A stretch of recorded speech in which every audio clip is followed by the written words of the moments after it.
Bismillahirrahmanirrahim. Kamera kelihatan nggak? Waduh, Sat. Baik. Sebentar, Anda mau share ini dulu.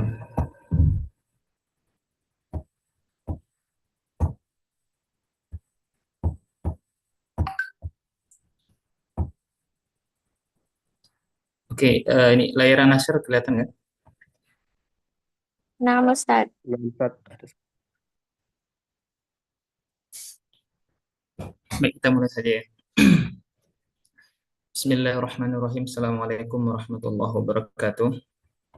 Waalaikumsalam warahmatullahi Assalamualaikum wabarakatuh. warahmatullahi wabarakatuh. Alhamdulillahi rabbil alamin. Hamdan yuwafi ni'amahu wa yukafi mazidah. Assalatu wassalamu ala nabiyyina Muhammad wa ala alihi wa ashabihi wa man tabi'ahum bi ihsan ila yaumiddin. Amma ba'd. Alhamdulillah, ikhwah semuanya. Pada pertemuan yang pertama ini kita bersyukur kepada Allah Subhanahu wa taala. Eh, Kita memuji Allah Subhanahu wa taala karena telah memberikan kepada kita semuanya kesempatan dan waktu dan telah memudahkan kepada kita untuk bisa belajar ilmu agama.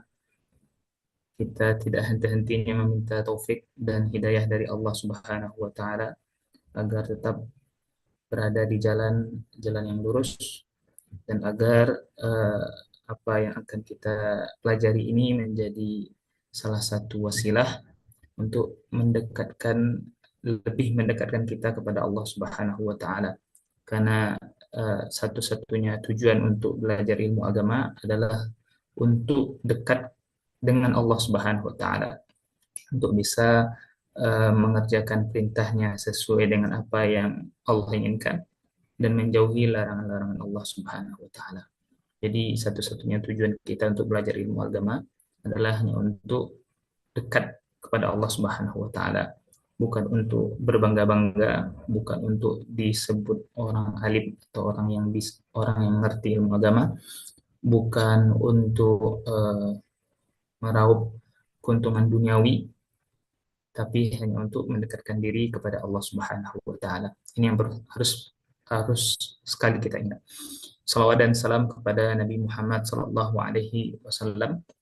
Beliau adalah panutan kita, qudwah dan uswah kita, satu-satunya uh, yang pantas untuk kita jadikan uh, suri tauladan, satu-satunya yang pantas untuk kita ikuti.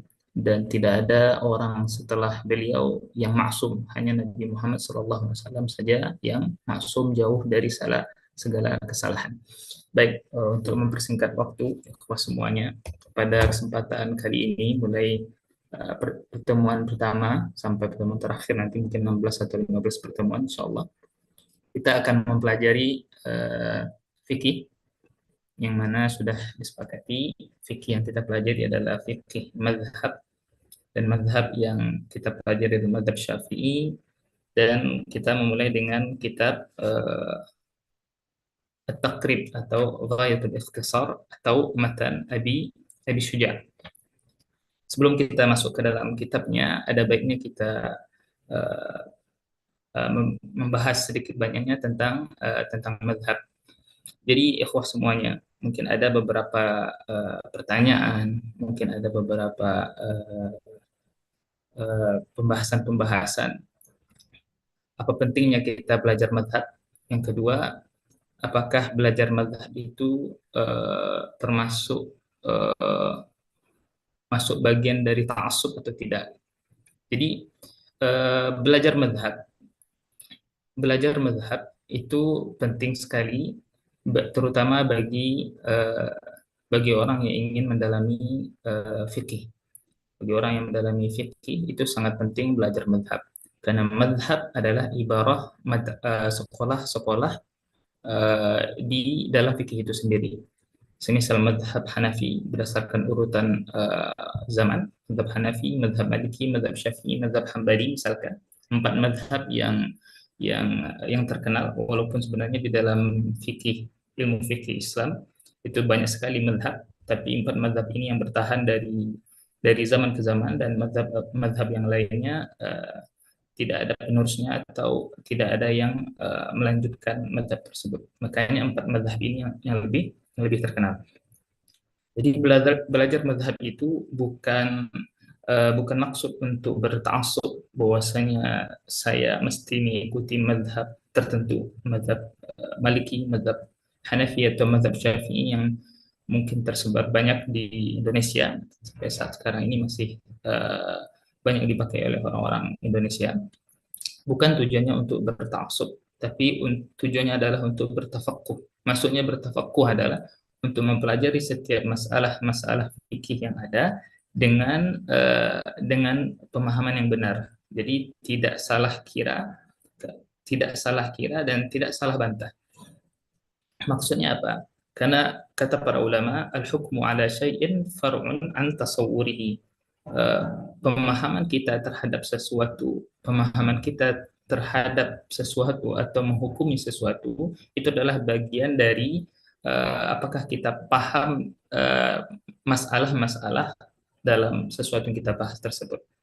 Jadi mempelajari fikih mazhab, terutama sekarang kita adalah belajar fikih Syafi'i, itu bukan untuk bertaassub bahwasanya saya mesti mengamalkan fikih Syafi'i, saya mesti tidak boleh walaupun nanti misalkan sudah walaupun nanti misalkan sudah nyata ada dalil yang sharih, ada nas yang sharih yang menyatakan bahwasanya apa yang ada dalam masalah tertentu di mazhab tertentu itu salah, tidak mau keluar dari mazhab tersebut. Nah, bukan ini tujuannya ya. Tapi tujuan belajar fikih mazhab atau fikih al-mazhabi itu berurutan, ibarat belajar di sekolah, berarti belajar menghitung yang sederhana dulu, 1 tambah 1, 2 tambah 1, seperti itu. Jadi bertahap demi tahap gitu. Karena madhab itu sendiri di dalam madhab itu sendiri banyak juga ulama-ulama yang menyelisihi madhabnya sendiri, tapi tidak serta-merta langsung menyelisihi madhabnya sendiri, hanya dengan dalil-dalil yang jelas. Jadi tujuan kita untuk belajar madhab adalah untuk bertafakuh, kita paham masalah-masalah fikih yang ada, sehingga bisa menghukuminya dengan baik dan benar. Dan belajar madhab itu tidak mazmum, tidak tercela, bahkan mamduh. Bahkan itu adalah cara belajar yang direkomendasikan oleh para ulama. Cara belajar yang benar adalah belajar dari madhab tertentu. Satu madhab, sebagaimana kita di Indonesia, madhab yang paling banyak tersebar adalah madhab Syafi'i, maka alangkah baiknya kita belajar fikih Syafi'i. Nah, sedikit perjalanan tentang fikih Syafi'i itu sendiri. Fikih Syafi'i terutama empat mazhab yang terkenal, mazhab Hanafi, Maliki, Syafi'i, dan Hambali. Ini 4 mazhab ini saling berkaitan satu sama lain. Semisal mazhab Hanafi dengan mazhab Syafi'i itu saling berkaitan. Kenapa? Karena Imam Muhammad bin Idris Syafi'i, Imam Syafi'i sendiri itu berguru kepada Muhammad bin Al-Hasan. Siapa Muhammad bin Al-Hasan? Muhammad bin Al-Hasan ini Asy-Syaibani itu adalah murid dari Imam Abu Hanifah. Jadi Imam Syafi'i berguru kepada Muhammad bin Al-Hasan Asy-Syaibani, yang mana Imam Muhammad bin Al-Hasan Asy-Syaibani itu adalah murid dari Imam Abu Hanifah. Nah, sedangkan Imam Malik sudah jelas bahwasanya Imam Malik adalah guru Imam Syafi'i, yang mana Imam Syafi'i ketika beliau datang ke kota Madinah, beliau sudah hafal Al-Muwatta dan langsung membacakannya di depan Imam Malik. Dan Imam Ahmad bin Hambal itu juga berguru kepada Imam Syafi'i. Imam Ahmad bin Hambal berguru kepada Imam Syafi'i, Imam Syafi'i berguru kepada Imam Malik, dan Imam Syafi'i juga berguru kepada Imam Muhammad bin Al-Hasan, yang mana Imam Muhammad bin Al-Hasan adalah murid dari Imam Abu Hanifah. Jadi 4 imam mazhab ini mereka saling berkaitan satu sama lain. Mereka saling berkaitan satu sama lain, saling saling terhubung, saling saling terhubung, saling berguru satu satu sama lain. Nah, jadi pilihan kita untuk belajar fikih Syafi'i bukan karena fikih Syafi'i lebih hebat daripada fikih Hambali atau fikih Maliki, tidak, karena tidak ada keutamaan satu sama lain. Yang pilihan kita mempelajari fikih Syafi'i karena fikih Syafi'i adalah fikih yang tersebar luas di Indonesia. Itu adalah salah satu alasan kenapa kita belajar fikih Syafi'i. Baik, untuk pilihan kitab yang kita baca saat sekarang ini adalah matan Abi Syuja. Jadi nama dari kitab ini ada tiga nama. Yang pertama matan Abi Syuja, yang kedua matan At-Taqrib, yang ketiga matan Ghayatul Ikhtisar. Ini harus antum catat ya. Yang pertama matan Abi Syuja, yang kedua matan At-Taqrib, yang ketiga matan Ghayat Al-Ikhtisar. Ghayatul Ikhtisar, ini tiga nama ya. Tiga nama. Jadi kalau antum nanti mungkin membaca syarahnya, tiga nama ini. Jadi jangan dikira tiga nama ini adalah tiga buku yang berbeda. Tiga nama ini adalah satu buku, yaitu matan yang kita baca sekarang. Dikarang oleh Syekh Ahmad bin Al-Hasan, ada juga mengatakan bin Al-Husain, Abu Syuja. Pengarang kitab ini itu umurnya sangat sangat panjang, berumur 160 tahun. Beliau lahir tahun 433 dan meninggal tahun 593. Lahir tahun 33 dan meninggal tahun 593. Nah, meninggal tahun 593. Jadi kita biasakan ya untuk menghafal kapan wafat para ulama. Nah, ini yang paling penting bagi kita yang belajar ilmu syar'i. Wafat para ulama itu sangat sangat penting untuk dihafal. Jadi beliau wafat tahun 593 berumur 160 tahun. Nah, buku beliau yang terkenal adalah buku ini, yaitu buku Matan Abi Syuja, buku Ghayatul Ikhtisar ini. Bukunya sangat pendek, hanya mukhtasar, ringkasan di dalam fikih Syafi'i, tapi sangat penuh dengan keberkahan. Salah satu bukti buku ini penuh dengan keberkahan adalah buku ini masih bertahan sampai saat sekarang ini, dan bahkan menjadi salah satu buku yang mu'tamad. Maksud dari mu'tamad itu adalah yang menjadi rujukan di dalam madhab, rujukan inti di dalam madhab Syafi'i sampai saat sekarang ini. Walaupun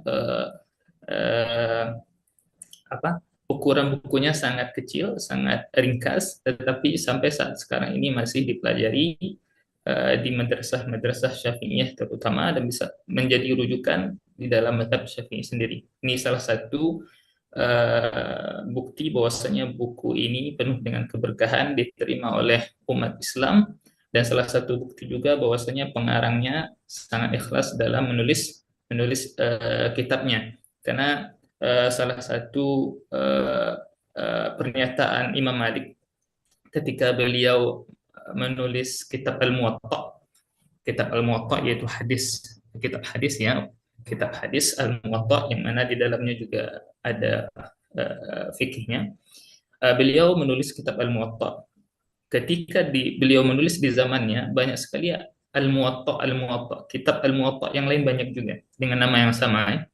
Tetapi ketika beliau menulis, beliau mengatakan bahwasanya maka nalillahi fahuwa abqa, walaupun banyak Al-Muwatta kata beliau, tetapi yang mana buku yang ditulis ikhlas untuk Allah sajalah, itulah yang akan kekal abadi sampai akhir zaman. Dan terbukti kitab Al-Muwatta karangan susunan Imam Malik sampai sekarang masih dipakai oleh umat Islam dan diterima oleh umat Islam gitu. Jadi buku yang akan kita pelajari ini adalah buku yang penuh dengan keberkahan karena ikhlasnya penulis dalam menulis bukunya. Dan kita ingatkan lagi, kita mempelajari ilmu agama juga harus ikhlas hanya untuk Allah Subhanahu wa taala. Dan bagaimana ikhlasnya? Yaitu bertujuan belajar ilmu agama hanya untuk mendekatkan diri kita kepada Allah Subhanahu wa taala. Bukan untuk berbangga-bangga, bukan untuk hebat-hebatan bahwasanya saya bisa menghafal, saya bisa paham, lalu ingin dibangga-banggakan depan kawan-kawannya atau tidak. Baik, kita masuk ke dalam matan kitabnya. Bismillahirrahmanirrahim. Alhamdulillahi rabbil alamin. Wassallallahu ala sayyidina Muhammad an-nabi wa alihi wa at-tahirin wa ala alihi wa sahbihi wa sahabatihi ajma'in. قال القاضي أبو شجاع أحمد بن الحسين بن أحمد الأصفهاني رحمه الله تعالى: سألني بعض الأصدقاء حفظهم الله تعالى أن أعمل مختصرا في الفقه على مذهب الإمام الشافعي رحمة الله تعالى عليه ورضوانه في غاية الاختصار ونهاية الإيجاز ليقرب على المتعلم درسه ويسهل على المبتدئ حفظه وأن أكثر فيه من التقسيمات وحصر الخصال. فأجبته إلى ذلك طالبا للثواب راغبا إلى الله تعالى في التوفيق للصواب إنه على ما يشاء قدير وبعباده لطيف خبير. Baik, ini mukaddimah ya dari muallif. Beliau memberikan mukaddimah, yaitu sebagaimana kebiasaan kaum muslimin, yaitu dalam menulis khitab atau kitab, yaitu didahului dengan alhamdulillah, bismillah, dulu dengan alhamdulillah dan salawat kepada Nabi Muhammad sallallahu alaihi wasallam. Lalu beliau mengatakan bahwasanya buku yang beliau tulis ini atas dasar permintaan dari orang-orang yang ada sekelilingnya. Beliau di sini menyebutkan al-asdiqa, yaitu teman-temannya, hafizahumullah. Sa'alani ba'dul asdiqa hafizahumullah ta'ala an a'mal mukhtasaran. Jadi kata beliau, teman-teman saya meminta kepada saya untuk menulis kitab mukhtasar. Kitab mukhtasar. Apa yang maksud dengan mukhtasar? Mukhtasar itu artinya adalah maqalla lafzuhu wa kathura ma'nahu. Sedikit lafaznya sedikit, kata-katanya sedikit, tetapi maknanya banyak. Artinya ringkasan ya, ringkasan. Mukhtasar fil fiqhi ala madhab al-Imam Syafi'i rahmatullahi ta'ala alaihi wa ridwanuh fi ghayatil ikhtisar wa nihayatil ijaz. Maksudnya fi ghayatil ikhtisar, sangat ringkas sekali, wa nihayatil ijaz. Liyaqruba 'ala al-muta'allim darsuhu, supaya mudah dipelajari dan mudah untuk dihafal, yashul hifzuhu. Wa an ukthira fihi min at-taqsimat wa hasr al-khisal. Maksudnya beliau menulis kitab ini dengan cara berdasarkan poin-poin gitu. Maksudnya rukun wudu misalkan apa saja, 1 2 3 4. Itu yang beliau maksudnya. Fa'ajabtuhu ila dzalika taliban litsawab raghiban ila Allah taala. Jadi beliau tulis buku ini hanya untuk mengharapkan ridho Allah Subhanahu wa taala. Baik, kita masuk ya ke dalam sulbul fiqhnya langsung. Maksudnya inti pelajaran fikihnya. Kita tidak berpanjang-panjang dalam mukadimah. Baik. Kitab At-Taharah. Kitab At-Taharah. Sebagaimana kebiasaan para ulama dari dulu, itu ketika para ulama menulis kitab fikih, itu pasti dimulai dengan kitab Taharah. Pasti dimulai dengan kitab Taharah. Alasannya kenapa? Karena At-Taharah adalah miftahu as-salah. Karena taharah adalah miftah as-salah, kunci dari salat. Kunci dari salat dan banyak ibadah-ibadah lainnya. Kenapa disebut dengan miftahus salah? Pertama, karena taharah itu adalah bersuci, seperti berwudu, mandi wajib, bersuci dari najis. Nah, semua ini, berwudu atau mandi wajib atau suci dari najis, ini syarat sah untuk melaksanakan sholat. Jadi tidak sah sholat seseorang kalau seseorang tersebut berhadas atau ada najisnya. Makanya alangkah baiknya dan alangkah cocoknya kitab taharah dimulai terlebih terlebih dahulu sebelum melaksanakan sebelum masuk ke dalam ibadah itu sendiri seperti sholat dan ibadah-ibadah yang lainnya. Jadi kenapa para ulama memulai kitab fikih itu dengan kitab taharah, yaitu karena kitab taharah adalah miftah as-salah wa sair al-ibadat, yaitu kunci dari salat, karena tanpa taharah salatnya tidak sah. Baik. At-taharah, pengertian taharah itu sendiri, ini bisa Anda tulis nggak di sini ya? Sebentar.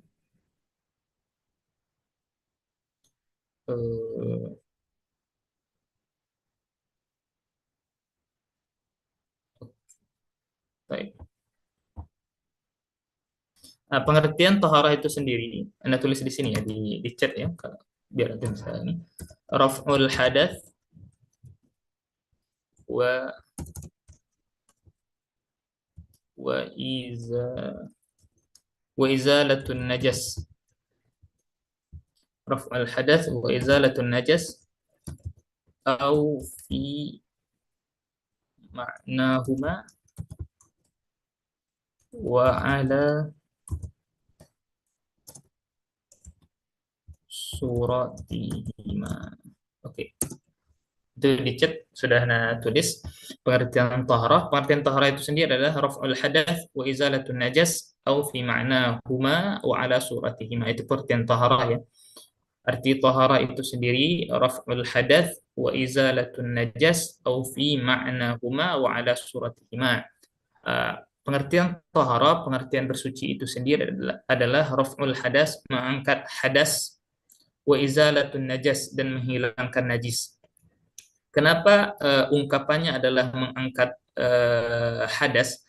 Karena hadas itu sendiri adalah sesuatu yang abstrak, yang tidak tampak. Seperti ketika seorang buang angin, maka dia dihukumi berhadas. Ketika seseorang misalkan bersentuhan kulit lawan jenis, misalkan di dalam mazhab Syafi'i, maka seseorang itu dihukumi berhadas. Ketika seseorang setelah buang air besar ataupun buang air kecil, seseorang itu dihukumi berhadas. Ketika seseorang mimpi basah atau setelah berhubungan badan, maka seseorang tersebut dihukumi berhadas. Artinya sesuatu yang abstrak. Makanya disebut dengan raf'ul hadas, mengangkat hadas. Yang bagian kedua, wa izalatun najas, yaitu menghilangkan najis. Nah, kenapa ungkapan di sini disebut dengan izalah, yaitu menghilangkan? Karena najis itu sendiri secara umum adalah amrun hissi, sesuatu yang nampak kan? Nampak atau bisa dilihat, bisa dicium. Bisa dilihat dan bisa dicium. Makanya disebut dengan izalatun najas, itu menghilangkan najis. Lalu ada bagian yang selanjutnya, bagian ketiga, au fi ma'nahuma wa ala suratihima. Maksud dari au fi ma'nahuma wa ala suratihima, maksudnya adalah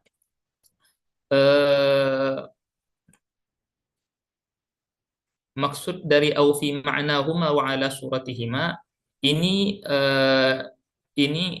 supaya basuhan kedua atau ketiga dalam wudhu itu masuk dalam bagian taharah. Jadi pengertian taharah itu sendiri kan semisal bagian pertama misalkan raf'ul hadas, mengangkat hadas.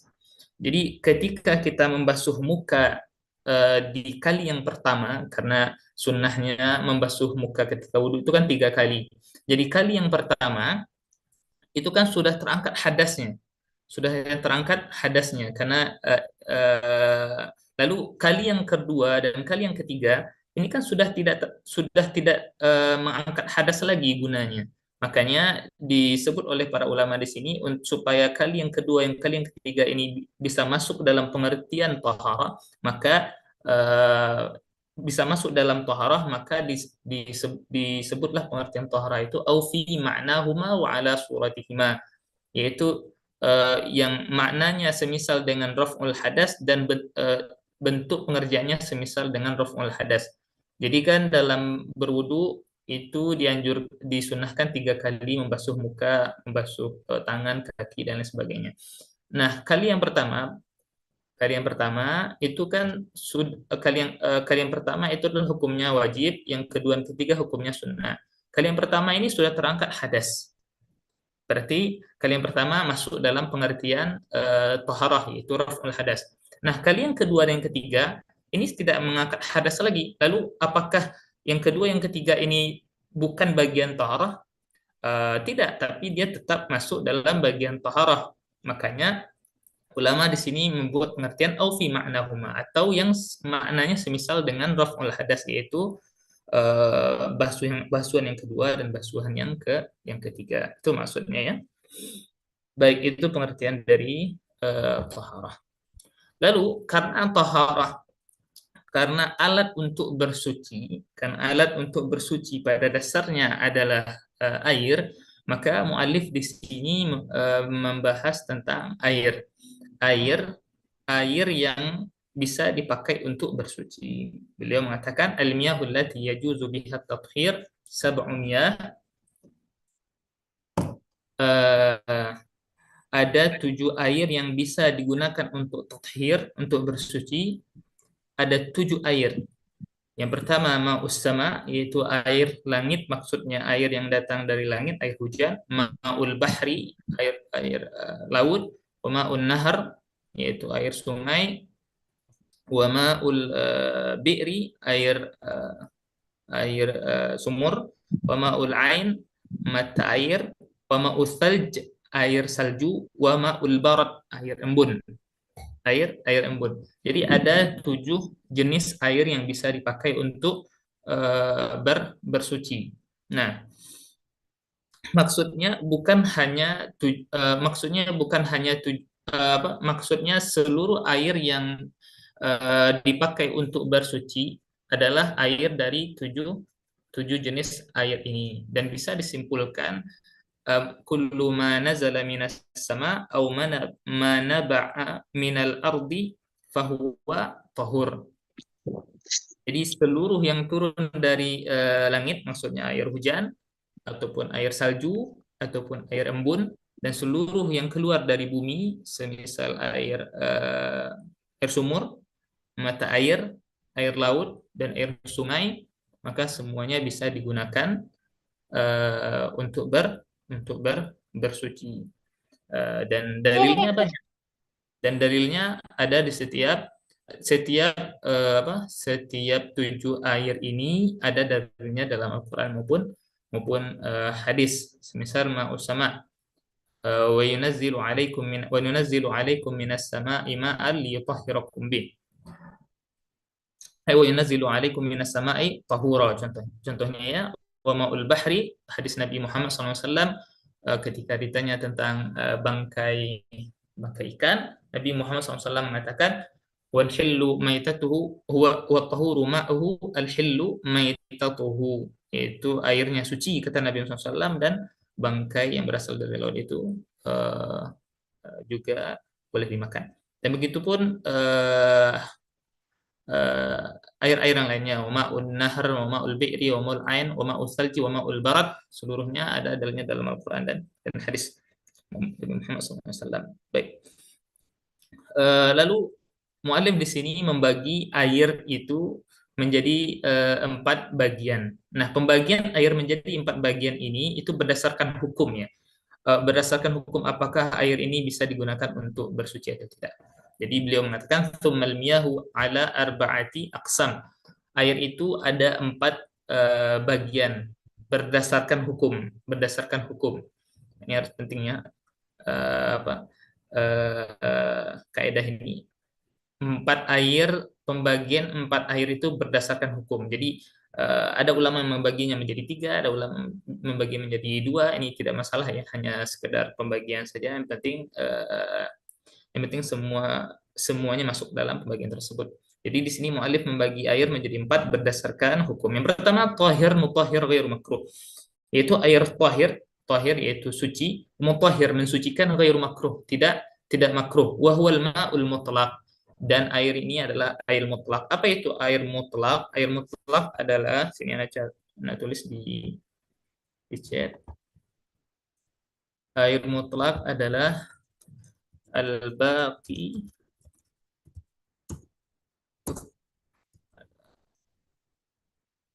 Ada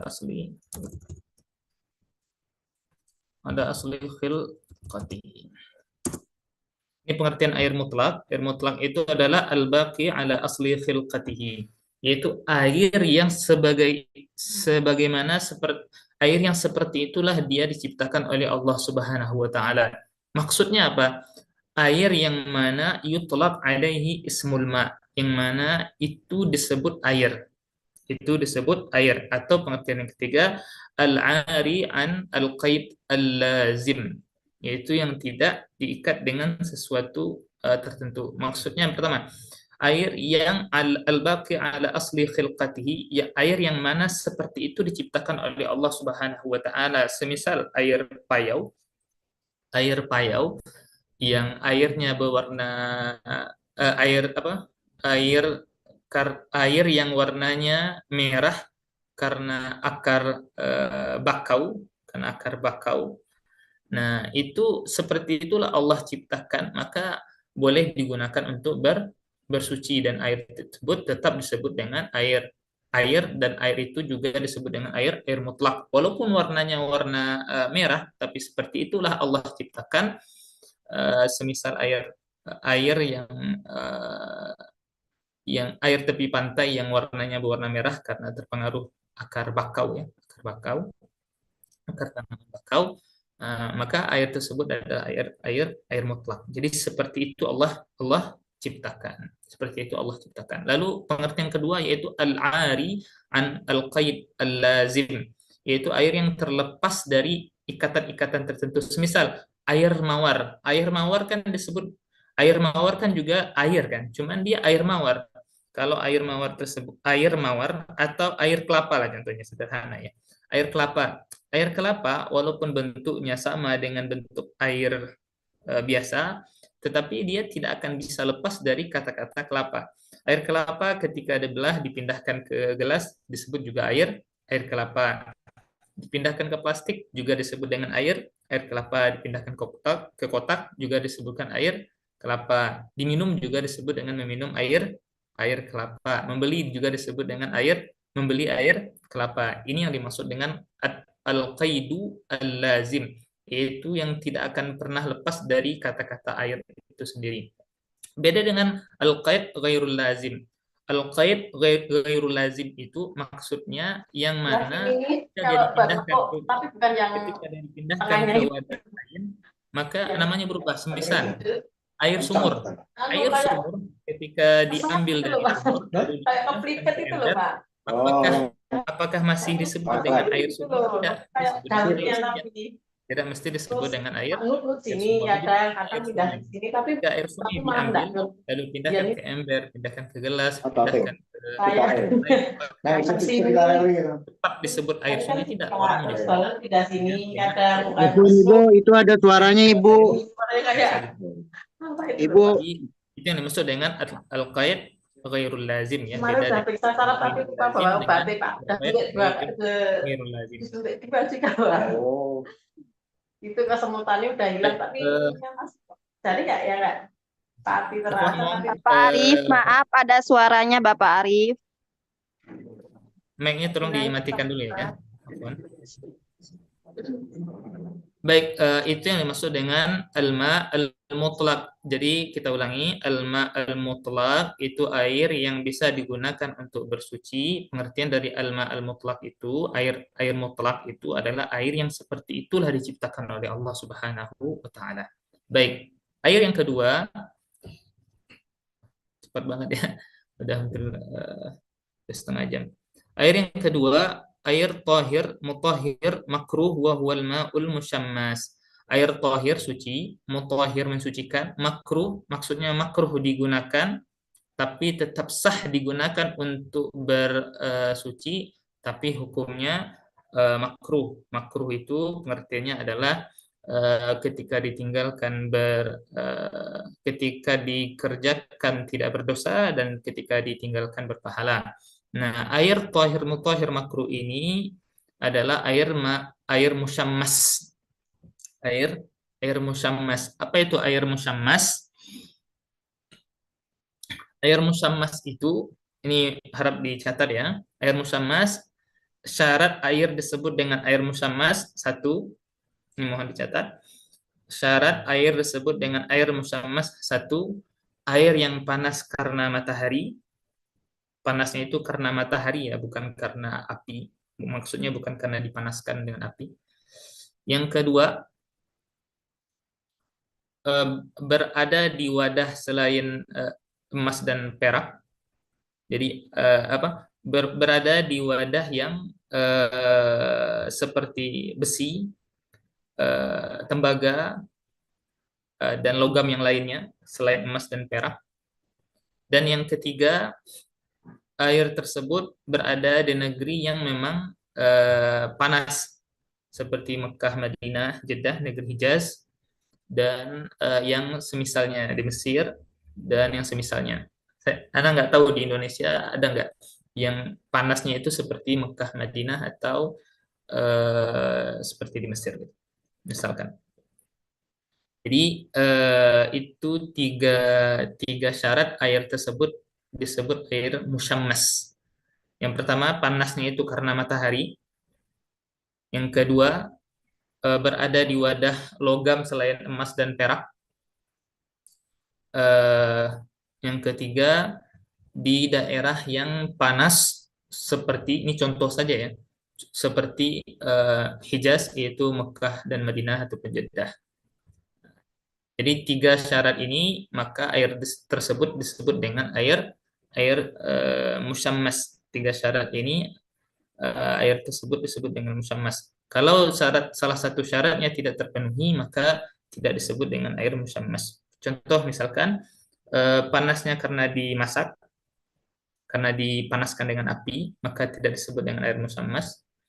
Contoh yang kedua, misalkan wadahnya berada di wadah emas dan perak, walaupun wadah emas dan perak haram untuk digunakan untuk makan, minum, ataupun untuk menampung air, misalkan. Tetapi kenapa syaratnya itu wadah air ini bukan dari emas dan perak? Kenapa? Karena logam yang selain emas dan perak itu ada zat tertentu yang keluar dari logam tersebut ketika panas matahari sangat terik. Beda dengan emas dan perak yang disebut dengan logam mulia, karena tidak ada zat tertentu yang mengembang ke atas karena panas matahari, gitu ya. Lalu yang ketiga, berada di daerah yang sangat panas seperti Hijaz. Jadi kalau berada di daerah yang dingin, misalkan di Indonesia di mana ya, daerah pegunungan, maka tidak ada air musammas. Tidak ada air musammas karena rata-rata daerah gunung panasnya tidak sampai 40 derajat kan.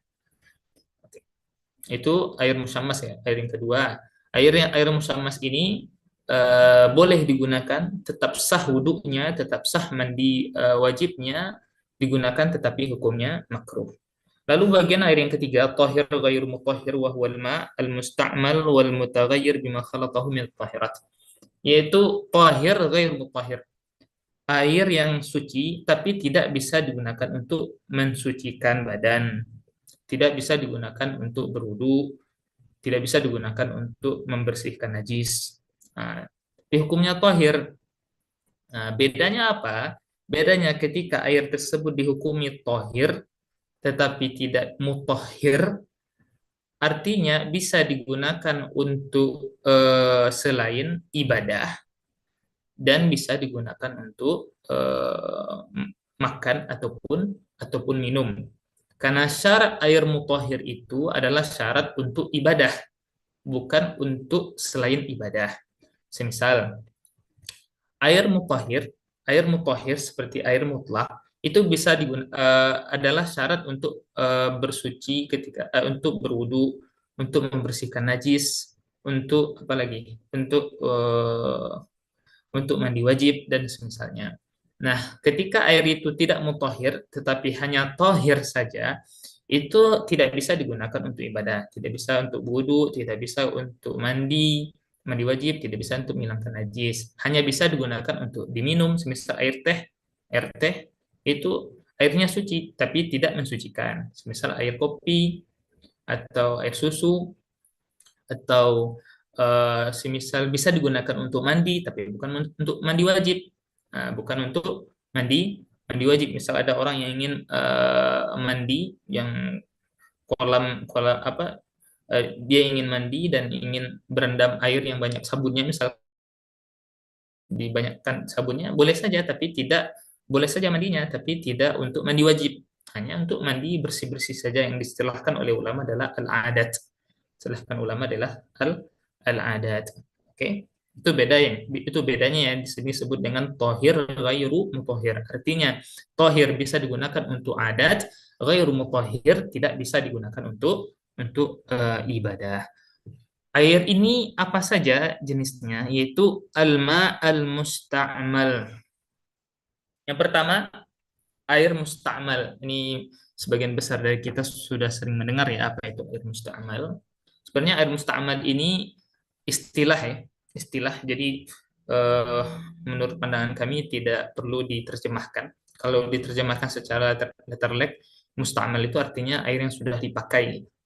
Nah, kenapa tidak perlu untuk diterjemahkan? Karena dia ada syarat-syarat tertentu sehingga air ini disebut dengan air musta'mal. Karena tidak seluruh air yang dipakai itu adalah air musta'mal. Atau tidak seluruh air bekas air yang sudah dipakai tersebut disebut dengan air musta'mal. Tidak. Jadi air musta'mal ini adalah istilah. Syarat air tersebut disebut dengan air musta'mal adalah satu, air tersebut digunakan untuk ibadah wajib. Air tersebut digunakan untuk ibadah wajib. Air tersebut digunakan untuk ibadah wajib.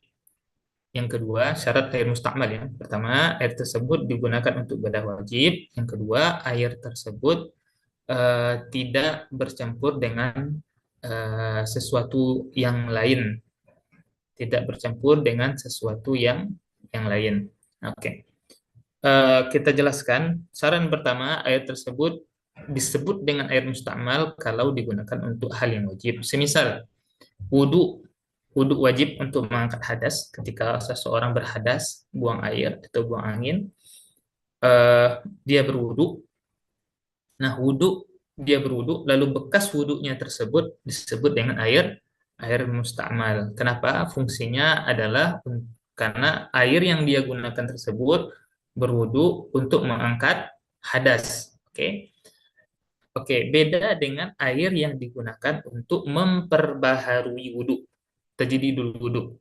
Dia sudah berwudu nih. Dia sudah berwudu, sholat maghrib misalkan, sholat maghrib sudah berwudu, lalu ketika ingin sholat isya, dia berwudu lagi. Wudunya sebenarnya tidak batal, tapi dia ingin memperbaharui wudunya. Nah, air yang digunakan untuk memperbaharui wudu tersebut bukan air musta'mal. Kenapa? Karena air tersebut digunakan untuk hal yang sunnah saja, tidak untuk hal yang wajib. Oke, bisa dipahami ya. Begitu juga ketika mandi. Ketika seseorang mandi wajib, misalkan, air yang dia pakai tersebut adalah air musta'mal. Tetapi ketika seseorang mandi tapi tidak mandi wajib, hanya ingin mandi bersih-bersih saja atau hanya ingin menyegarkan badan saja, maka bekas airnya tersebut tidak disebut dengan air musta'mal. Ini syarat yang pertama ya, sehingga air tersebut disebut dengan air musta'mal. Syarat yang kedua, yaitu air tersebut tidak bercampur dengan hal yang lain. Misal,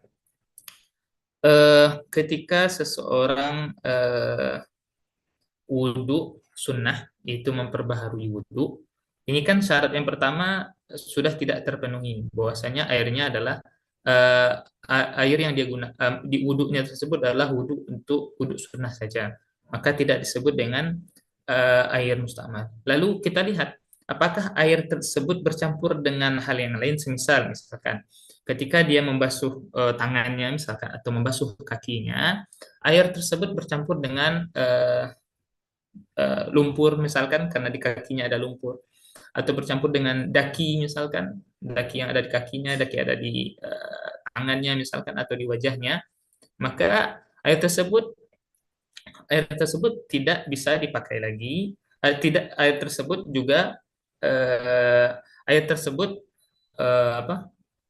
tersebut juga disebut dengan air air tersebut masuk dalam bagian air yang bercampur dengan sesuatu yang suci atau sesuatu yang najis misalkan, sesuatu yang najis misalkan. Ketika ada najis di tangannya, ketika ada najis di kakinya misalkan, dia berwudu dengan wudhu sunnah, tetapi ketika air tersebut bercampur dengan air ketika air tersebut bercampur dengan sesuatu yang najis misalkan atau sesuatu yang suci seperti lumpur misalkan, maka air tersebut tidak disebut dengan air mustakmal, tapi nanti pembagian selanjutnya air mutanajis atau air yang bercampur dengan sesuatu yang suci. Oke, itu dua syarat ya disebut dengan air mustakmal. Yang pertama digunakan untuk digunakan untuk sesuatu yang wajib. Yang kedua tidak bercampur dengan hal-hal yang lain seperti lumpur walaupun suci tapi dia bercampur ataupun sesuatu yang najis. Lalu bagian yang kedua, ini kan air yang pertama, air tohir, air mutahhir ada dua. Pertama mustakmal, yang kedua air yang al-mutaghayyir bima khalatahu minat tahirat. Al-mutaghayyir bima khalatahu minat tahirat, yaitu air yang berubah karena bercampur dengan sesuatu yang suci. Air yang berubah karena bercampur dengan sesuatu yang suci. Air yang berubah karena bercampur dengan sesuatu yang suci. Apanya yang berubah? Berubah warnanya, berubah rasanya, dan berubah baunya, berubah wanginya. Jadi tiga hal ya. Salah satu saja sudah cukup itu. Berubah warnanya, atau berubah baunya, atau berubah rasanya. Salah satu dari tiga hal ini berubah karena sesuatu yang suci, maka air tersebut disebut dengan air tahir ghairu mutahhir. Semisal air yang dicampur dengan teh, berubah warnanya, berubah rasanya rasa teh, maka air ini adalah air tahir ghairu mutahhir. Atau air yang dicampur dengan air susu, maka air ini juga disebut dengan air tahir ghairu mutahhir. Atau air yang bercampur dengan sabun misalkan, maka air ini disebut dengan air tahir ghairu mutahhir. Atau air bercampur dengan apa lagi? Dengan kopi atau hal-hal yang lainnya ya. Atau hal-hal yang lainnya. Nah, syarat air ini disebut dengan air tahir ghairu mutahhir itu ada beberapa syarat. Yang pertama, ini air yang kedua ya, air mutaghayyir bima khalatahu minat tahirat. Yang pertama, ketika air tersebut bercampur dengan sesuatu yang suci, maka hilanglah nama airnya. Berubah nama dia. Contoh, ketika air dicampur dengan teh, berubah nama menjadi air teh, maka air ini disebut adalah air tahir ghairu mutahhir. Jadi tidak seluruh air yang bercampur dengan sesuatu yang suci itu mesti disebut dengan air tahir ghairu mutahhir, tidak. Nih, yang pertama yaitu hilang nama airnya. Namanya sudah berubah. Jadi ketika air tersebut dicampur dengan teh, berubah namanya, sudah tidak disebut lagi dengan air, tapi disebut dengan air teh, maka air ini adalah air tahir ghairu mutahhir. Begitu juga ketika air sudah dicampur dengan sabun, berubah namanya, sudah air sabun namanya, maka air ini disebut dengan air tahir ghairu mutahhir. Beda dengan misal di Indonesia, misal kita mandi ada ember besar atau ada tempat penampung air, ketika mandi pasti ada kan sabun yang jatuh bukan sabun busa-busa yang jatuh ke ember tempat penampung air atau tempat penampungan air, busa-busa yang jatuh ketika kita mandi. Nah, apakah otomatis langsung air tersebut disebut dengan air tahir ghairu mutahhir? Tidak. Terlihat apakah busanya sangat banyak sehingga merubah nama air ini menjadi air busa atau air sabun, atau hanya sedikit saja sehingga masih disebut dengan air ya. Jadi syarat yang pertama, ketika dia bercampur dengan sesuatu yang suci, berubah namanya. Berubah namanya. Sudah tidak disebut lagi dengan air. Yang kedua, syarat yang kedua yaitu ketika dia syarat yang kedua eh, bercampur dengan air. Jadi sesuatu yang suci tersebut bahasanya apa ya? Bercampur dengan air tersebut atau eh, larut dalam air tersebut.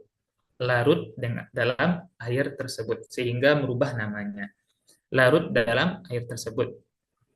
Eh, larut dalam air tersebut. Semisal garam ketika dimasukkan ke dalam misalkan teh atau gula ketika dimasukkan ke dalam air maka disebut dengan air gula. Larut dalam air tersebut atau bercampur dengan air. Beda dengan misalkan ketika sabun batang ketika sabun batang jatuh ke dalam air, itu kan sabun batang ya. Ketika jatuh ke dalam air itu kan tidak bercampur dengan air. Sabun tadi tidak bercampur dengan air sehingga tidak merubah nama air tersebut menjadi air sabun ya.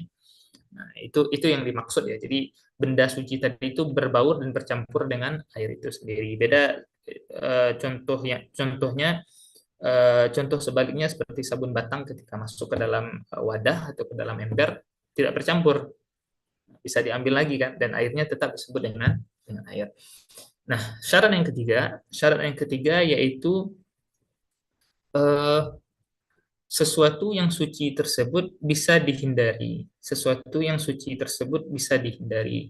Maksud bisa dihindari ini adalah untuk supaya air yang warnanya berubah karena lumut itu disebut air mutlak.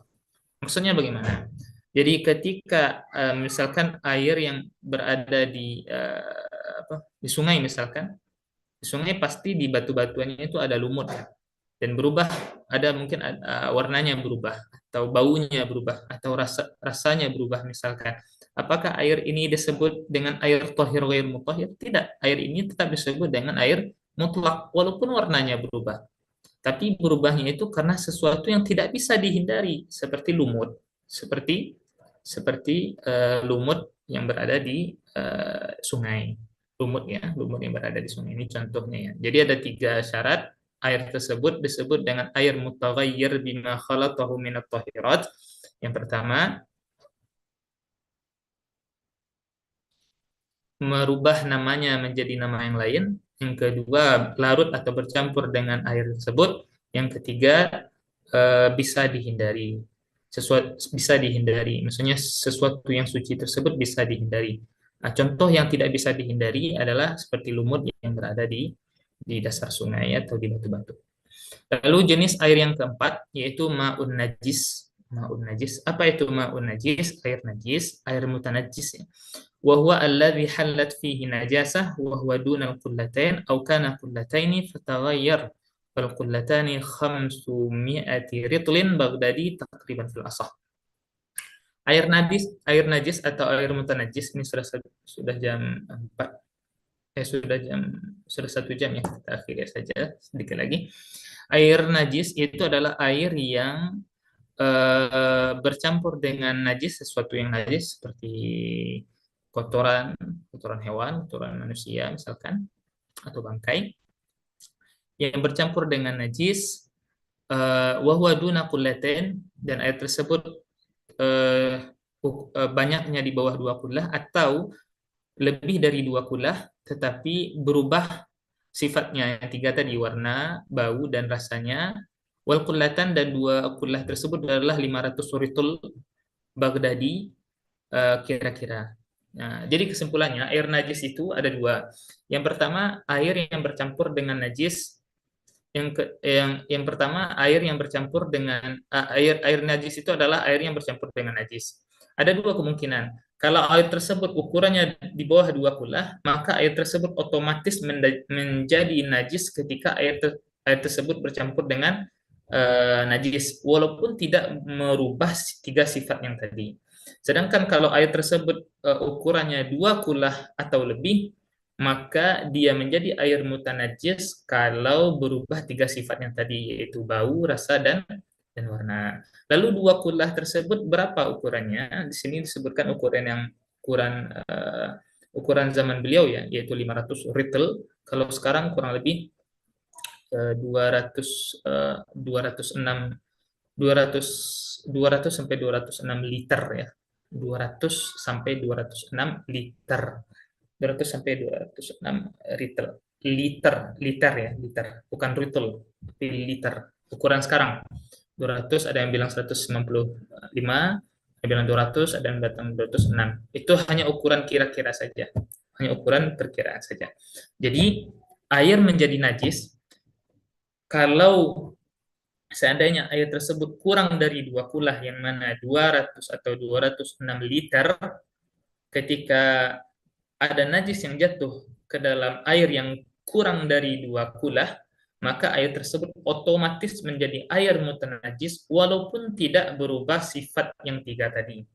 Walaupun tidak berubah salah satu sifat yang 3 tadi. Tidak berubah baunya, tidak berubah rasanya, tidak berubah warnanya. Ketika masuk najis ke dalam air tersebut, maka otomatis airnya menjadi mutanajis. Ini yang di bawah 2 kulah atau 200 atau 200 liter. Nah, bagaimana kalau airnya tersebut 2 kulah atau lebih? Maka air tersebut menjadi najis ketika najis bercampur dengan air tersebut dan merubah salah satu sifatnya. Berubah warnanya, berubah rasanya, berubah baunya. Tetapi kalau tidak merubah salah satu 3 yang sifat tadi, maka air yang di atas 2 kulah tadi tetap disebut dengan air mutlak atau air tohir wairu mutahhir. Itu ya pembahasan kita hari ini. Karena sudah cukup kayaknya, sudah 1 jam lebih. Anak kira sampai siwak tadi, cuma ambil air aja. Baik, sampai di sini ada pertanyaan, silakan. Ustaz, izin tanya Ustaz. Oke, silakan. Ya, baik. Bismillah. Ada 2 Ustaz yang mungkin Anda ingin tanyakan. Pertama, terkait air mustamal tadi itu Ustaz. Kan tadi Ustaz sudah jelaskan bahwa air mustamal itu dikatakan mustamal jika dia dipakai, salah satunya adalah dipakai untuk ibadah gitu ya. Nah, Ibadah wajib. Iya, ibadah wajib gitu ya. Nah, kalau misalkan berarti misal ada air di ember tuh di kamar mandi ya, yang itu biasa kami pakai untuk mandi saja, hanya untuk mandi. Nah, mandi ini kan bukan secara asal bukanlah ritual ibadah gitu. Nah, berarti Ya. sisa air yang ada di ember itu bukan air mustamal gitu Ustaz ya? Bukan air sisanya, tapi air bekas yang antum pakai. Oh. Ya, ya, ya. Air yang jatuh dari badan antum itu yang kita bahas sekarang, bukan air yang tersisa di dalam ember, enggak. Kalau yang tersisa di ember udah jelas pasti dia berarti Udah jelas itu air suci kan, ya? air mutlak kan. Oh. Yang pembahasan air mustakmal itu air bekas yang antum pakai, yang jatuh dari tubuh antum, itu maksudnya. Oh iya. Nah, sama yang kedua terkait tadi kan syarat dikatakan air ini mustamal, air ini dikatakan mutlak dan seterusnya. Itu berdasarkan apa ya, Ustaz? Apakah ada dalilnya atau berdasarkan apa gitu? Ada pertama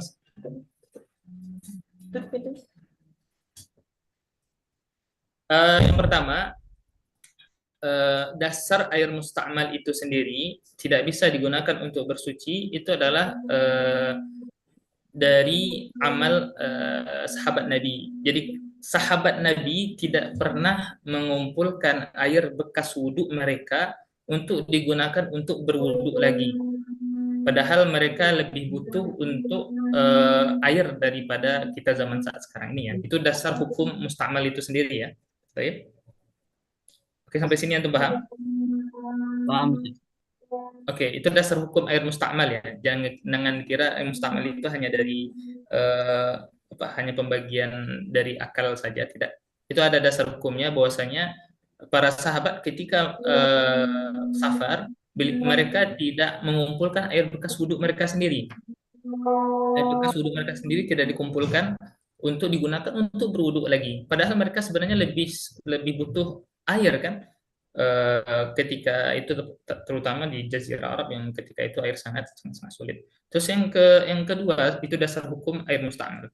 Terus yang kedua kenapa disyaratkan 2 syarat yang tadi? Yang pertama karena kalau air tersebut sudah karena air tersebut sudah digunakan untuk hal-hal yang wajib, maka air tersebut fungsinya sudah dipakai untuk mengangkat hadas itu sendiri ya. Fungsinya sudah dipakai untuk mengangkat hadas itu sendiri. Nah, ini juga dikembalikan kepada perbuatan para sahabat. Ketika sahabat berwudu, mereka tidak mengumpulkan air mereka. Maka ulama menyimpulkan bahwasanya air ini air apa hukumnya? Kenapa nggak dikumpulkan oleh para sahabat sehingga bisa digunakan untuk berwudu kan?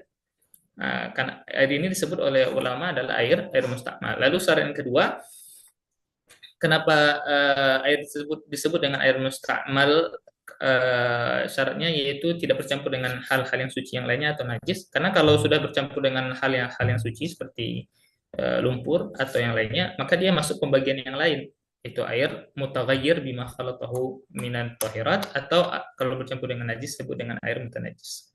Baik. Assalamualaikum warahmatullahi wabarakatuh, Ustaz. Saya mau tanya, Silakan.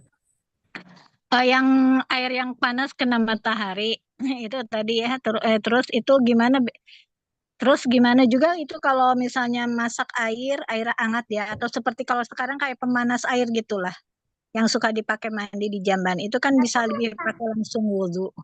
Itu gimana hukumnya Ustaz pakai panas yang kalau misalnya kondisinya kalau pakai air dingin kan nggak kuat, nggak sanggup tubuhnya.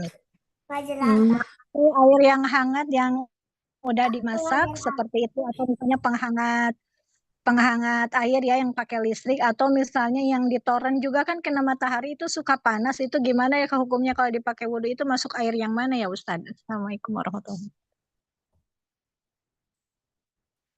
wabarakatuh.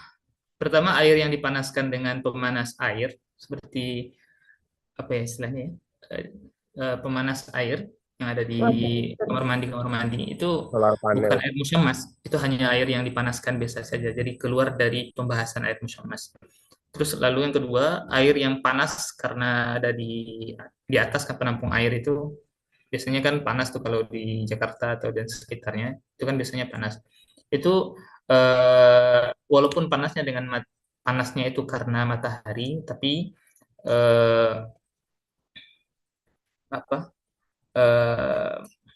menurut pandangan anak itu tidak masuk dalam air musyammas karena panasnya di Jakarta itu tidak lebih panas daripada di Hijaz ya, Mekah, Madinah. Di sini panasnya itu memang sangat panas sekali. Jadi syarat air musyammas itu kan yang terakhir itu berada di negeri yang sangat panas sekali. Kalau Jakarta bukan masuk sangat panas sekali, hanya saja dia terasa panas karena polusi. Jadi masih boleh digunakan, masih boleh untuk digunakan. Oh, berarti kalau air yang dipanaskan pakai kompor itu kayak masak air hangat gitu, buat kayak untuk mandi juga untuk wudhu itu boleh berarti? Boleh Bu, boleh. Air musyammas pun boleh digunakan untuk berwudhu, tapi hukumnya makruh. Kapan Ustaz mau tanya Ustaz? Kalau saya Kapan Ustaz mau tanya Ustaz? Mengenai air yang tohir, air mutahhir tadi kan yang ketiga diantaranya wal mutahhiru bima khalatahu minat tohiroh. Kalau misalnya air itu kan tidak bolehnya untuk menghilangkan hadas saja, atau bisa nggak kalau untuk menghilangkan najis? Semisal ada kotoran nih, ada najis. Kemudian kita kesiram dengan air teh yang sangat banyak sehingga najisnya tadi hilang bau, rasa, dan warna. Apakah seperti sudah sah pensucian najis tersebut, Ustaz? Syukran, jazakumullah. Ya, di dalam mazhab Syafi'i berdasarkan kaidah tadi itu tidak sah, harus dengan air mutlak. Harus dengan air mutlak. Jadi misalkan ya, saya contohkan lebih jelas, misalkan ada kaki kita terkena kotoran kambing, misalkan kotoran kucing, misalkan kotoran kucing, maka kalau disucikan atau dibasuh dengan air teh atau air kopi, itu di dalam mazhab Syafi'i tidak suci, harus dibersihkan dengan air mutlak. Berarti termasuk misalnya kayak air kita kan kita kasih multo, jadi airnya harus multo. Itu berarti gimana itu Ustaz? Termasuk juga. Iya, jadi ini maksudnya contoh yang kedua kali ya. Contoh yang lain ya, mencuci baju ya, mencuci Iya. baju dengan molto. Jadi bersihkan dulu najisnya dengan air mutlak, baru silahkan dipakai wangi-wangian yang lainnya. Ini Ustaz, karena kan kalau anak kita kadang ada sisa air molto itu, anak kita pipis kemudian kita dicebok pakai itu. Oh, Ya tidak, udah itu itu tidak ya. tidak tidak suci Nggak jadinya. boleh. Oh Tidak gitu. tidak tidak tidak suci. Tidak cukup. Hmm. Harus pakai air mutlak. Baik, yang lain. Oke. Ustadz, Syukuran. izin Ustadz. Assalamualaikum. Silakan. Mohon izin tadi untuk pembahasan air mustamal dengan najis ya Ustadz ya. Kan hukum dasar itu kan mustamal itu kan tohir, goir mutohir Ustadz ya. Suci tapi Iya. tidak mensucikan. Nah, bagaimana jika pandangan dari madhab Syafi'i ini ketika kondisinya di mana di sana itu terdapat air mustamal ataupun air najis, Hmm. hanya ada air mustamal dengan air najis. Apakah kita harus bertayamum? Karena tayamum kan syaratnya tidak ada air ya Ustaz ya. Tapi di sana terdapat Iya. air mustamal dengan air najis. Apakah kita harus bertayamum atau kita menggunakan air mustamal dengan air najis ini Ustaz? Bagaimana Iya. pandangan madhab Syafi'i ini Ustaz?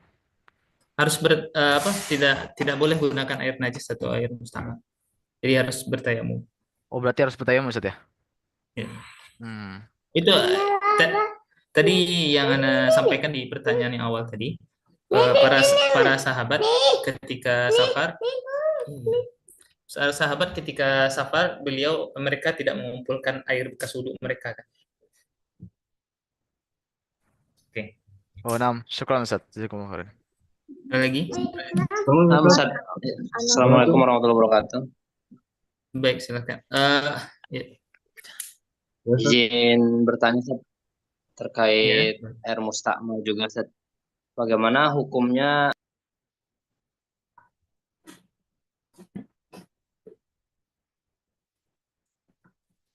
Suaranya hilang, enggak ada.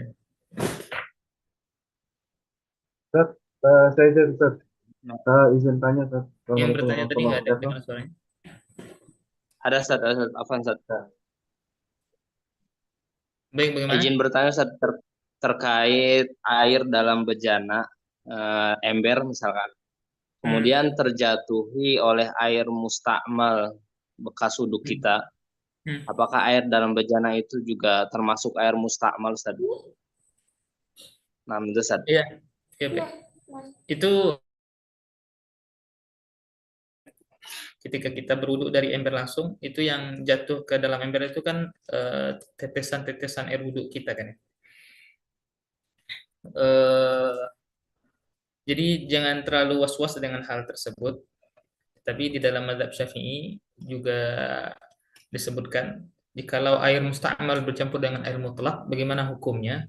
Jadi dikira-kira apakah jumlah air musta'mal tersebut yang bercampur dengan air mutlak? Bapak lagi ngajar. Tunggu ya, Bapak lagi ngajar nanti. Jumlah air musta'mal tersebut kalau bercampur dengan air mutlak, apakah berubah menjadi air thahir atau tetap air mutlak? Itu dikira-kira seandainya air musta'mal tersebut adalah sesuatu thahir yang lain, semisal sabun. Ini cara mazhab Syafi'i untuk menghukumi air yang bercampur dengan air musta'mal. Seandainya air musta'mal tersebut adalah air yang lain, semisal air sabun atau air teh atau kopi, seukuran air yang air musta'mal tadi, seandainya sebanyak itu air kopi contohnya bercampur dengan air mutlak, apakah merubah air tersebut atau tidak? Nah, jadi dikira-kira. Jadi dikira-kira. Bapak lagi ngajar sayang. Bapak lagi ngajar nanti ya. Iya ya. Di Arafah. Baik. Jazakallah khairan. Mana Ustaz? Silakan. Ustaz, tadi kan ma'um musyammas diantaranya kan air yang panas karena matahari. Dua berada di yang berada di wadah seperti logam tembaga ya Ustaz. Ya, selain emas dan perak. Ya, itu maksudnya gimana Ustaz? Dalam arti kan air yang mutlak tidak boleh dipakai ketika air tersebut berada di wadah yang berlogam gitu Ustaz, seperti tembaga, besi gitu. Ini sudah sering anak ulama ya, bukan tidak boleh dipakai ya. Jadi air musyammas itu airnya boleh digunakan untuk berwudu ataupun mandi wajib, tetapi hukumnya makruh. Hukumnya makruh. Air tersebut sah untuk digunakan wudu, wudunya sah, apalagi mandinya sah, tapi hukumnya makruh. Makruh itu sendiri adalah ditinggalkan berpahala, dikerjakan tidak berdosa. Oke, ini hukumnya ya. Nah, lalu eh, lalu kita cari nih apa yang membuat air tersebut menjadi air musyammas gitu. Pertama, panasnya karena matahari, yang kedua berada di wadah. Nah, kalau air tersebut berada di wadah yang terbuat dari emas dan perak, maka air tersebut tidak dihukumi air musyammas. Oke, bisa bisa dipahami? Saya bisa, syukran Ustaz. Ya. Ustaz, Ustaz, izin tanya Ustaz. Ya, silakan. Bismillah. Assalamualaikum warahmatullahi wabarakatuh. Ustaz mau tanya Ustaz, dulu kan saya memang belajar sama di Kiai Mahmud Suaranya kurang Syafi'i, jelas, Ustaz. bisa di ini kan? Ya, sudah jelas belum Ustaz? Iya, silakan. Nah, saya kan dulu belajar sama Kiai di mazhab Syafi'i Ustaz. Nah, itu kalau kita menggosok tangan, menggosok tangan, ya halo, masih Suara itu putus-putus. masih putus-putus Ustaz. Silakan ya. Jadi kalau di mazhab Syafi'i itu yang dulu anak pelajarin itu dulu waktu menggosok tangan, nah jarinya itu terputus gitu Ustaz. Jarinya terputus, jarinya terangkat istilahnya. Nah, jari terangkat ini apakah yang ada di tangan ini tangan kanan sedang menggosok ke tangan kiri. Nah, jarinya ini ketika bagaimana? menggosok, Kurang paham. Jarinya menggosok itu ini Ustaz, terangkat Ustaz. Pas gosok tangan kanan, gosok tangan kiri Ustaz. Umpama nih. Ketika berwudu maksudnya? Ya, pas berwudu pakai air yang kita lagi airnya lagi sedikit ya Ustaz, yang mutlak ini. Terus kita gosok. Nah, kita gosok gini, terus jarinya atau tangannya yang kanan ini terangkat gini Ustaz. Apakah itu mustakmal Ustaz? Sudah bisa dipakai lagi yang ada di tangan kanan ini Ustaz? Kurang paham nih pertanyaan itu. Bentar. Apa nih Ustaz? Pakai. Nah, ini umpama gini Ustaz. Ini saya gosok gini. Nah, ketika itu tangan kita terangkat gini. Nah, apakah ini tangan ini masih bisa untuk digosok lagi gini atau enggak Ustaz? Masih bisa. Masih. Berarti tidak bukan mustakmal yang di tangan ini Ustaz. Enggak ya Ustaz. Jazakallah. Sama tanya Ustaz, kalau untuk syarah Abi Suja itu yang enak itu syarahnya siapa Ustaz? Apa? Untuk syarah matan Abi Suja itu enaknya pakai syarah siapa Ustaz? Antum sudah bisa bahasa Arab? Ya, sedikit-sedikit Ustaz. Syarah yang terkenal kan Fathul Al-Qarib Al-Mujib, karangan Fathul Qarib. Fathul Qarib Al-Mujib, karangan Qasim Al-Ghazi, orang Gaza itu beliau. Itu untuk syarah ringkasnya ya. Hanya syarah ringkas yang hanya mensyarah lafaznya saja. Ada juga yang sama pakai dalil, Kifayatul Akhyar, yang terkenal di Indonesia. Sebenarnya syarah lain banyak juga. Kifayatul Akhyar juga bagus. Kalau yang di pondok itu yang dikenal takrib ya Ustaz ya. Kitab takrib ya. Iya, itu Fathul Qaribul Mujib. At-Takrib itu matan yang kita pelajari sekarang. Namanya kan ada tiga nama. Pertama matan At-Takrib, yang kedua Ghayatul Ikhtisar, yang ketiga matan Abi Suja. Ini yang kita pelajari sekarang nih, itu namanya ada 3 nama. Matan At-Takrib, matan Ghayatul Ikhtisar, matan Abi Suja. Oke, baik. Ada juga kitab bagus untuk matan Abi Suja ini, khusus dalilnya saja. Jadi karangan Mustafa Dibullah, orang Syria, ya Mustafa Dibullah, namanya At-Tadhhib ila matan At-Tadhhib fi adillah matan ghayatil wa taqrib. At-Tadhhib fi adillah matan ghayatil wa taqrib. Itu hanya dalil saja gitu. Beliau hanya menjelaskan dalil per masalah saja. Baik, yang lain? Ana Ustaz. Ada yang lain? Sudah ya? Sudah habis? Ana Ustaz. Apa enggak? Oke, baik. Yang terakhir silakan. Yang tadi Antum menjelaskan tentang masalah apa namanya air mutanajis, Ustaz. Iya.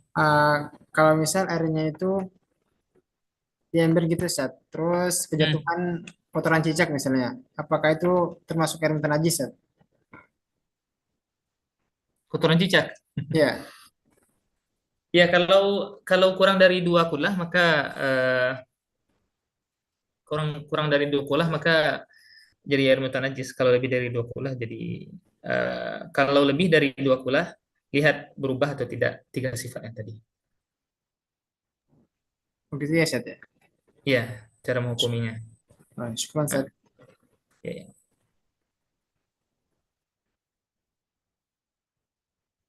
Baik. Sudah habis ya pertanyaan? Baik,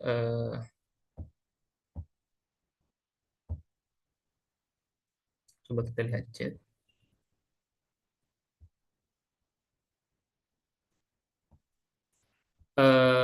Baik. Untuk pertemuan selanjutnya, Ana harap masing-masing dari antum punya kitabnya sendiri ya, baik itu di kitab fisik maupun kitab elektroniknya. Jadi bisa dicatat dan harap punya catatan masing-masing. Karena yang paling penting tadi dhabitnya ya, dhabit apa itu pengertian air mutlak, apa itu pengertian air musyammas dan syarat-syarat air musyammas apa saja, apa itu air tahir ghair mutahhir, ada 2, musta'mal dan ghair bima khalatahu minat tahirat, itu syaratnya apa saja, dan air mutanajis syaratnya apa saja. Itu yang paling penting, jadi antum punya catatan masing-masing. Nanti di pertemuan selanjutnya atau pertemuan yang ketiga nanti kita adakan evaluasi, insya Allah ada pertanyaan-pertanyaan.